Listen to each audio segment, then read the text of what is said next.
भाई बहनों, बगसराए अनेक कार्यक्रमों कर्या छे, पण सवारे 9 वागे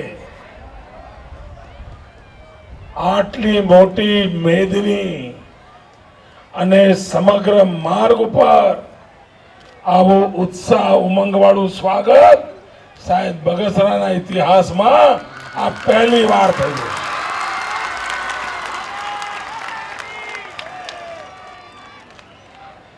हूँ बगसराना मित्रों ने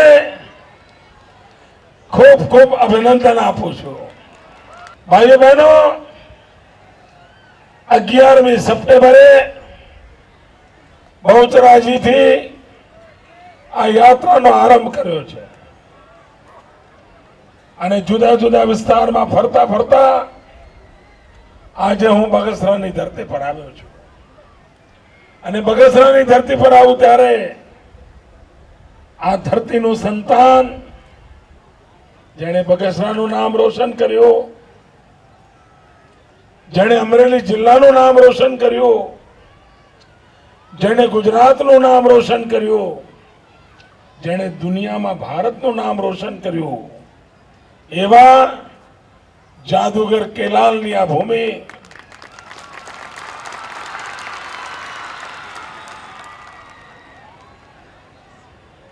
जादूगर केलाले नस्वर दे हवे रह्यो नथी, परंतु 6 दायका सुधी मनोरंजननी दुनिया में भारतनो डंको वगाड़वामां हाथ चालाकी अने जादूना क्षेत्र में एमणे नामना मेळवी हती। व्यक्तिगत जीवन में मारो एमनी साथे अत्यंत निकटनो संबंध हतो। ए जीवन मूल्यों ने भरेला हता। विश्वना कोई पण देश में जाए परंतु जैन परंपरा मूल्यों ने क्यारे बांधछोड़ करता नहोता। आवा एक महान सपूत ने आ धरतीए जन्म आप्यो हतो। हूँ ए महान सपूत ने नमन करूं छुं, आ धरती ने पण नमन करूं छुं। भाईओ बहनों, आखा देश में वर्षोथी आपणे सांभळता आव्या छीए भारत एक कृषि प्रधान देश है। महात्मा गांधी कहता था भारत एक गामडानो देश है, परंतु कमनसीबे 60 वर्ष सुधी जे सरकारो आवी एमणे न गामडानो विचार कर्यो न खेडूतनो विचार कर्यो। कोई एवी योजना मने बतावे कि 60 वर्ष में कांग्रेस सरकारे गामडा माटे या खेडूतो माटे करी होय, जेना कारणे गामडू पगभर थाय, खेडूत पगभर थाय, एवी कोई चीज नजरे नहीं चढ़ती। भाइयों बहनों, गया 10 वर्ष में गुजराते कमाल करी बतावी। आखा देश नो कृषि विकास दर 3% थी ऊपर नहीं जतो अने गुजराते कृषि विकास दर लगभग 11% पहुंचाड़ीने हिंदुस्तान में विक्रम स्थापित कीधो।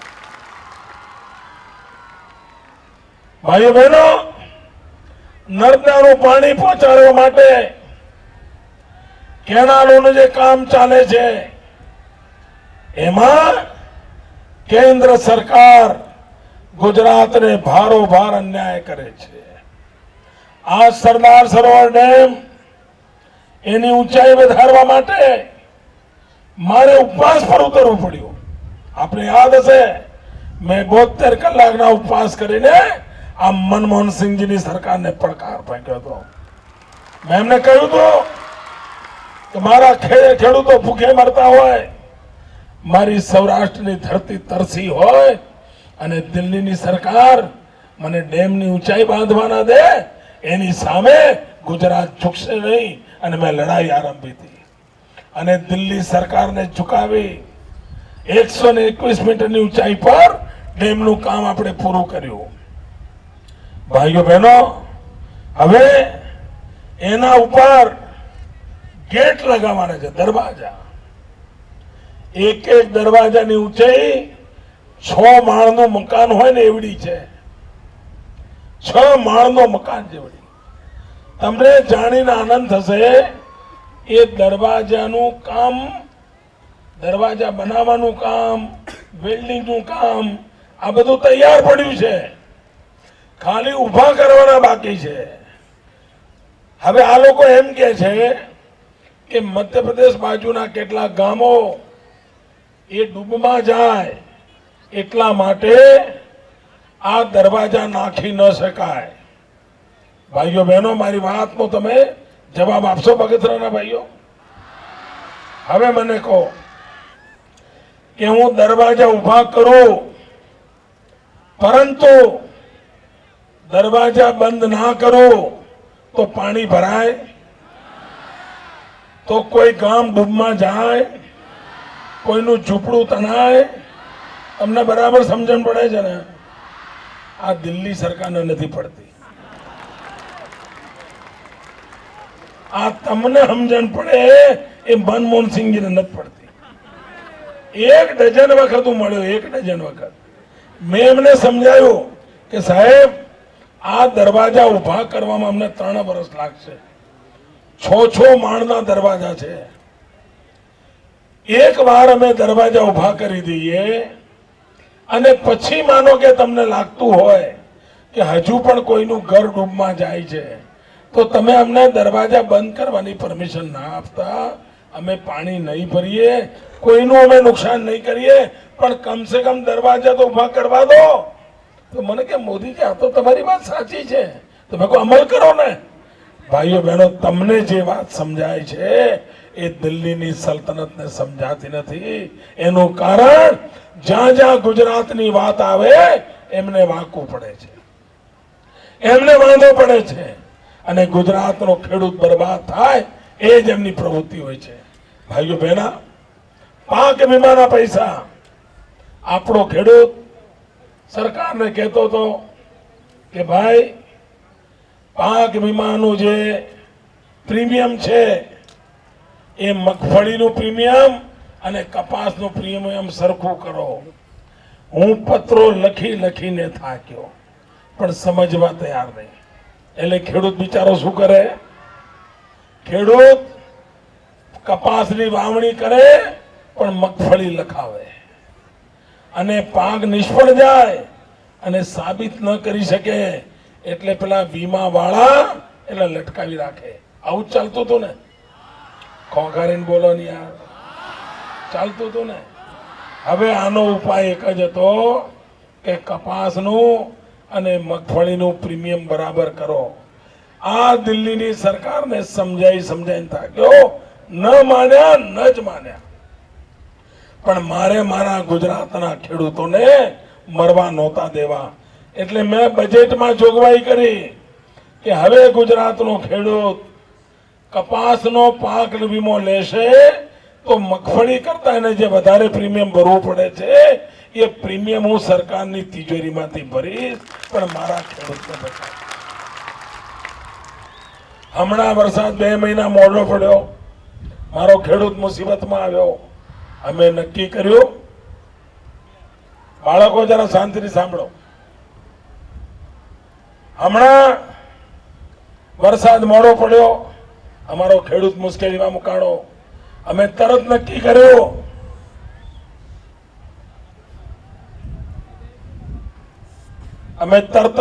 કર્યું કે 2 મહિના મોડા થવાના કારણે ખેડૂતને જે નુકસાન થયું છે, પાક માટે એણે બેંકમાંથી જે લોન લીધી છે એનું વ્યાજ ખેડૂતે ભરવું પડે.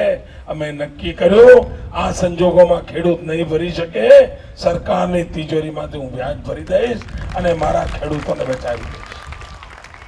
આ વખતે વીજળીમાં પણ એને મુશ્કેલી પડશે તો 50% વીજળીનું બિલ પણ માફ કરી દીધું.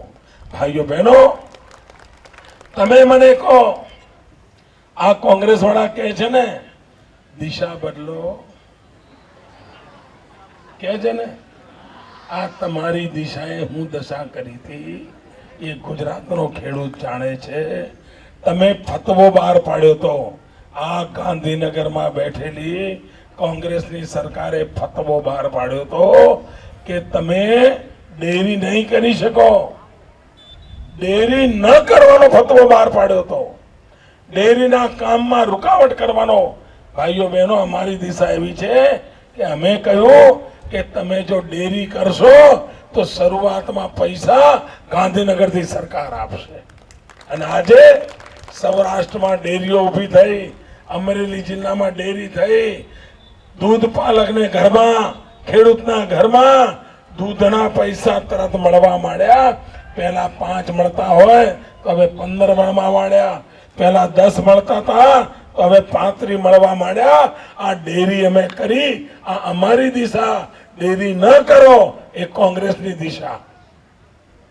નક્કી આપે કરવાનું છે. ભાઈ, મારે બગસરાના ભાઈઓ બહેનોને પૂછવું છે, હું જે ગુજરાતમાં વિકાસના કામ કરું છું એનાથી તમને સંતોષ છે?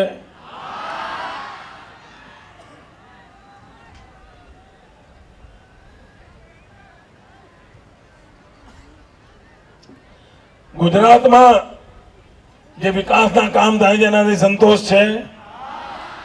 આ રોડ રસ્તાના કામથી સંતોષ છે? આ સિંચાઈના કામથી સંતોષ છે? આ ખેતીના કામથી સંતોષ છે? આ પશુપાલનના કામથી સંતોષ છે? આ ડેરીના કામથી સંતોષ છે? આ શિક્ષણના કામથી સંતોષ છે? આ મફતમાં 108 દોડે છે એનાથી સંતોષ છે? બરાબર સંતોષ છે? ભાઈઓ બહેનો, તમને સંતોષ છે, પણ મને હજુ સંતોષ થવાનો બાકી છે. મને સંતોષ થવાનો બાકી એટલા માટે છે કે અત્યારે તમને જે સારું સારું દેખાય છે ને, એ તો હજુ મેં આ કોંગ્રેસ વાળાના ખાડા પૂર્યા છે. ખાડા હજુ તો ગુજરાતની દિવ્ય ભવ્ય ઇમારત કરવાનું કામ આ જાન્યુઆરીમાં શરૂ કરવું છે.